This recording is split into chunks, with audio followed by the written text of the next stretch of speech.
a small village by the great Niame River, there lived a proud man named Kofi. Known for his wealth and influence, Kofi had one desire that eclipsed all else: a son to carry on his legacy.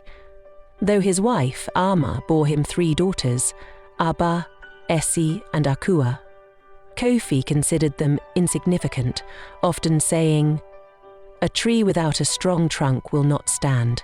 I need a son." Despite Ama's pleas to cherish their daughters, Kofi's heart remained hardened. He ignored the girls, investing all his hopes in prayers and rituals for a son. When Ama gave birth to their 4th child, another girl named Afia, Kofi's disappointment turned to anger. In his fury, he declared, "The gods mock me. These girls are useless. I disown them." Kofi became distant, spending his days with other men in the village or visiting spiritual healers for blessings. Meanwhile, Ama nurtured the girls, teaching them the values of kindness, resilience, and wisdom. The daughters grew into strong, resourceful women, but Kofi never acknowledged their worth. One year, a terrible drought struck the village. Crops withered, and the Nyame River, the lifeblood of their community, dried up. The village elders declared that the river spirit was angry and demanded a great sacrifice.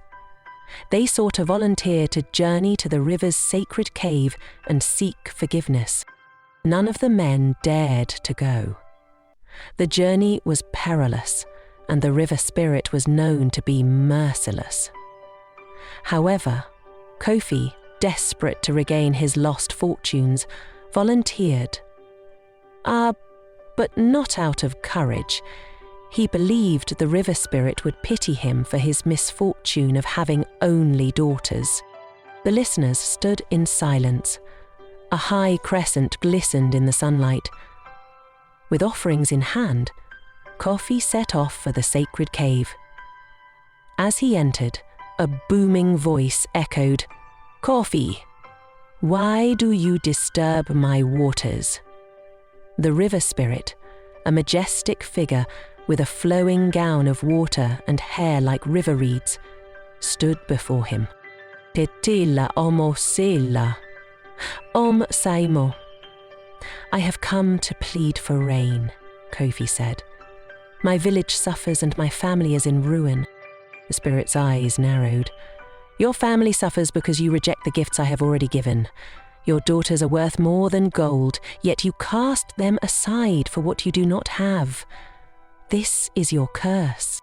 Kofi fell to his knees, begging for mercy. The spirit gave him a task. "Return to your village and honor your daughters. Only then will the rains return. But beware, if your heart remains false, you will lose everything." Kofi returned, humbled but still reluctant.